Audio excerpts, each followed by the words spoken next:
Hi, I'm Holly Andrews, Integrative Nutrition Health Coach and Stress Recovery Coach. Welcome back to the channel and welcome back to the kitchen. When this recipe drops, it is going to be just before Thanksgiving, and so I know some of us already make plans for what are we gonna do with all of those Thanksgiving leftovers. So this week and the following week, which will drop after Thanksgiving, I'm gonna show you a couple of recipes that you can do with your Thanksgiving leftovers. And today's is really not so much a recipe as an assembly of ingredients, which I guess is a recipe, but we're not really making any things because we're truly using our leftovers for this recipe, and that is my leftover Thanksgiving turkey power bowl. So when you think Thanksgiving, at least where I'm from in the US, obviously we've got some turkey. We're probably gonna have some sort of a grain. Maybe it's rice, maybe it's cornbread stuffing, maybe it's, what some people call bread dressing. I've heard it called all kinds of different things. In my family, we use cornbread stuffing. You're thinking cranberry sauce, you're probably thinking sweet potato casserole. So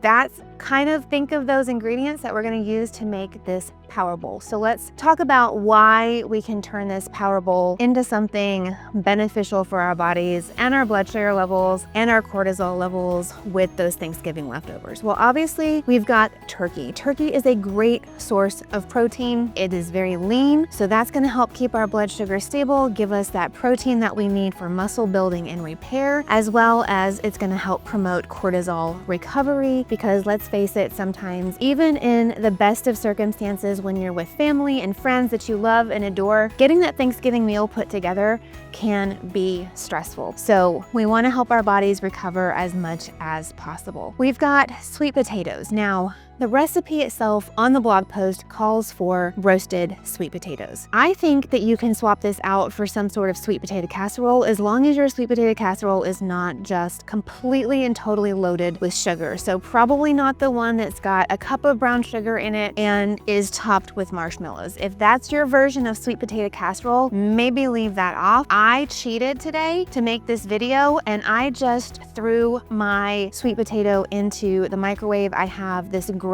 pure cotton bag pouch thing that I use to microwave my sweet potatoes. I picked it up from a farmer's market out in Western North Carolina, and I love this thing because I can get a fully roasted sweet potato in 5 to 6 minutes and I don't have to turn on the oven. So I cheated today, and since it is not yet Thanksgiving actually here when I'm filming this recipe, I don't have any leftover sweet potato casserole. So I just roasted my sweet potato in the microwave and then used about half of it to show you this recipe today. So whichever way you want to cut it, you want some sweet potato in there. Again, as long as your sweet potato casserole is not just completely and totally loaded with sugar, then go ahead and use that in place of maybe a baked sweet potato or a roasted sweet potato, but whatever, you know what you have. So get that sweet potato into your power bowl somehow, some way. Another option is that we've got a grain. Power bowls always have some sort of grain in them. So the recipe on the blog is actually calling for quinoa. I did not use quinoa today to demo this.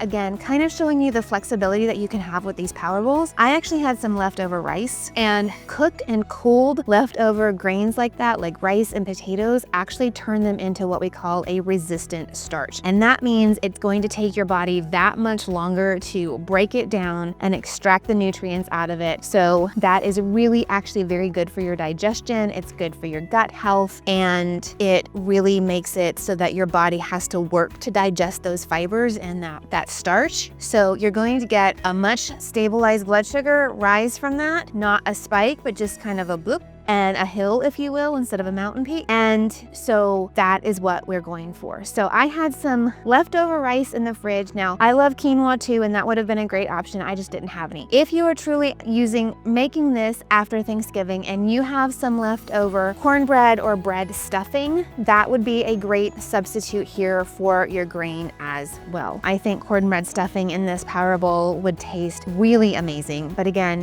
when I'm making this video, it is not quite yet Thanksgiving. Thanksgiving, so I don't have any leftovers to actually use and show you. But what I had in terms of a grain, so I used my leftover rice. The point is you want to get some sort of starch, grain, something into this power bowl. We've also got greens. You can use a lettuce mix or spinach to be the base of your power bowl, and those reason why is that those greens bring in magnesium and they bring in folate to help calm the nervous system and support detox after a super heavy meal like the day or two before. And finally, we've got some cranberries here. I've got dried cranberries to add a little bit of sweetness. Also, if you've got cranberry sauce left over, obviously you can use that instead of the dried cranberries. And I also have pumpkin seeds to kind of top this power bowl with. They bring in a wonderful source of magnesium, which again is great for stress levels. It's great for cortisol levels. And then it adds just a little bit of extra crunch, which I love as well. So all kinds of really yummy ingredients, and we've got a really nice Dijon maple dressing to go on top of it. So let's talk about just throwing this power bowl together and how simple it is. I literally did it in under 5 minutes, not accounting for the cooking of the sweet potato in the microwave. The first thing that I did was actually make my dressing, because I'm not actually cooking anything for this recipe. I'm using strictly leftovers here, or what I already had in my fridge. There was no like cooking time where I had time to make the dressing. So I actually started with my dressing first. So I used a tablespoon of apple cider vinegar, a tablespoon of olive oil, a teaspoon of Dijon mustard, a teaspoon of maple syrup, and then just a pinch of salt and pepper. And of course, I put it in my beloved little mason jar so that it was really easy to shake up and then store any leftovers. This recipe calls for 2 servings. I only made 1 serving here to show you on the video today. So I did have some leftovers to store in the fridge. So I love using those little mason jars for that purpose. So super easy peasy dressing. Made that up and set it aside while I assembled my bowl. So to assemble my bowl, which I actually put on a plate because I don't have any like wide, shallow bowls, and I really wanted you to see how pretty and easy this power bowl is and turns out. I started with my greens. So I chose to use a spring mix lettuce mix that I picked up from the farmer's market this weekend. You could, like I said, you could use baby spinach or kale or any kind of like leafy greens that you want as the base of this power bowl. Started with that, and then I went to add my turkey because I forgot about my rice. So I added my rice in. I like rice on the bottom, or I like the grains on top of the greens. Don't ask me why. There's no science behind this. You can put this in any order you want, but that's how I like it. So I got my rice on there, about a 1/4 cup of the cooked rice, and then I continued to add my turkey. This was turkey breast that I did have left over because I did make half a turkey breast the other day. So I did have leftover turkey. And so I just spread that on, made sure it was in like kind of bite-sized pieces, easy to eat, and nothing that would require necessarily like a knife. So got that on there. Then I added my sweet potato. Like I said, I just used half of the baked sweet potato that I popped in the microwave. So kind of broke that up into pieces and plopped that on top of my turkey. Then I got my cranberries were next. So I sprinkled my dried cranberries on top. Again, cranberry sauce or cranberry relish, whatever you've got, works just as well here in place of dried cranberries. And then I added my dressing on, drizzled my dressing on, and then topped it off with my pumpkin seeds for that extra crunch. And it turned out